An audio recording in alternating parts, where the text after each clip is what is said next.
യെശയ്യായുടെ പുസ്തകത്തിൽ നിന്നുള്ള വായന 58-ാം അധ്യായം 1 മുതൽ 14 വരെയുള്ള തിരുവചനങ്ങൾ. യഥാർത്ഥമായ ഉപവാസം. ആവുന്നത്ര ഉച്ചത്തിൽ വിളിച്ചു പറയുക, കാഹളം പോലെ സ്വരമുയർത്തുക. എൻ്റെ ജനത്തോട് അവരുടെ അതിക്രമങ്ങൾ, യാക്കോബിൻ്റെ ഭവനത്തോട് അവരുടെ പാപങ്ങൾ വിളിച്ചു പറയുക.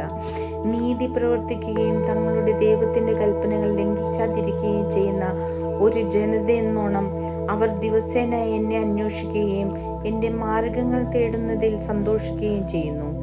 അവർ എന്നോട് നീതിവിധികൾ ആരായുന്നു, ദൈവത്തോട് അടുക്കാൻ താല്പര്യം കാണിക്കുകയും ചെയ്യുന്നു.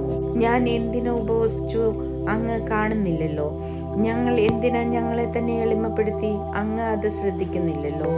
എന്നാൽ ഉപവസിക്കുമ്പോൾ നിങ്ങൾ സ്വന്തം സുഖമാണ് തേടുന്നത്, നിങ്ങളുടെ വേലക്കാരെ നിങ്ങൾ പീഡിപ്പിക്കുന്നു. കലഹിക്കുന്നതിനും ശണ്ട കൂടുന്നതിനും ക്രൂരമായി മുഷ്ടി കൊണ്ട് ഇടിക്കുന്നതിനും മാത്രമാണ് നിങ്ങൾ ഉപവസിക്കുന്നത്. നിങ്ങളുടെ സ്വരം ഉന്നതത്തിൽ എത്താൻ ഇത്തരം ഉപവാസം ഉപകരിക്കുകയില്ല. ഇത്തരം ഉപവാസമാണോ ഞാൻ ആഗ്രഹിക്കുന്നത്? ഒരു ദിവസത്തേക്ക് ഒരുവനെ എളിമപ്പെടുത്തുന്ന ഉപവാസം ഞാങ്ങണ പോലെ തലകുനിക്കുന്നതും ചാക്ക് വിരിച്ച ചാരവും വിതറിക്കിടക്കുന്നതും ആണോ ഇത്? ഇതിനെയാണോ നിങ്ങൾ ഉപവാസമെന്നും കർത്താവിന് സ്വീകാര്യമായ ദിവസം എന്നും വിളിക്കുക? ദുഷ്ടതയുടെ കെട്ടുകൾ പൊട്ടിക്കുകയും നുകത്തിൻ്റെ കയറുകൾ അഴിക്കുകയും മർദ്ദിതരെ സ്വതന്ത്രരാക്കുകയും എല്ലാ നുകങ്ങളും ഒടിക്കുകയും ചെയ്യുന്നതല്ലേ ഞാൻ ആഗ്രഹിക്കുന്ന ഉപവാസം? വിശക്കുന്നവനുമായി ആഹാരം പങ്കുവെക്കുകയും ഭവനരഹിതനെ വീട്ടിൽ സ്വീകരിക്കുകയും നഗ്നനെ ഉടുപ്പിക്കുകയും സ്വന്തക്കാരിൽ നിന്ന് ഒഴിഞ്ഞു മാറാതിരിക്കുകയും ചെയ്യുന്നതല്ലേ അത്? അപ്പോൾ നിന്റെ വെളിച്ചം പ്രഭാതം പോലെ പൊട്ടിവിരിയും, നീ വേഗം സുഖം പ്രാപിക്കും.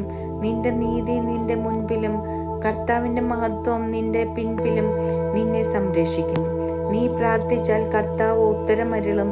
നീ നിലവിളിക്കുമ്പോൾ ഇതാ ഞാൻ എന്ന അവിടുന്ന് മറുപടി നൽകും. മർദ്ദനവും കുറ്റാരോപണവും ദുർഭാഷണവും നിന്നിൽ നിന്ന് ദൂരെ അകറ്റുക.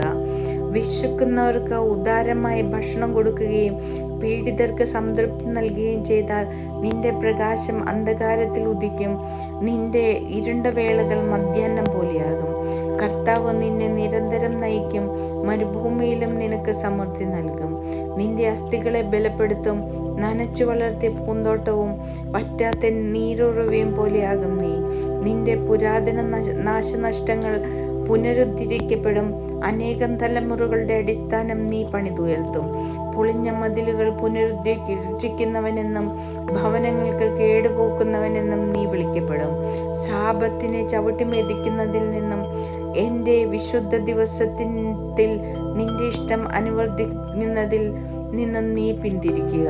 സാപത്തിനെ സന്തോഷദായകവും കർത്താവിൻ്റെ വിശുദ്ധ ദിനത്തെ ബഹുമാന്യവുമായി കണക്കാക്കുക. നിന്റെ സ്വന്തം വഴിയിലൂടെ നടക്കാതെയും നിന്റെ താല്പര്യങ്ങൾ അന്വേഷിക്കാതെയും വ്യർത്ഥ ഭാഷണത്തിലേർപ്പെടാതെയും അതിനെ ആദരിക്കുക. അപ്പോൾ നീ കർത്താവിൽ ആനന്ദം കണ്ടെത്തും. ലോകത്തിലെ ഉന്നത സ്ഥാനങ്ങളിലൂടെ നിന്നെ ഞാൻ സവാരി ചെയ്യിക്കും. നിന്റെ പിതാവായ യാക്കോബിൻ്റെ ഓഹരി കൊണ്ട് നിന്നെ ഞാൻ പരിപാലിക്കും. കർത്താവാണ് ഇത് അരുളി ചെയ്യുന്നത്.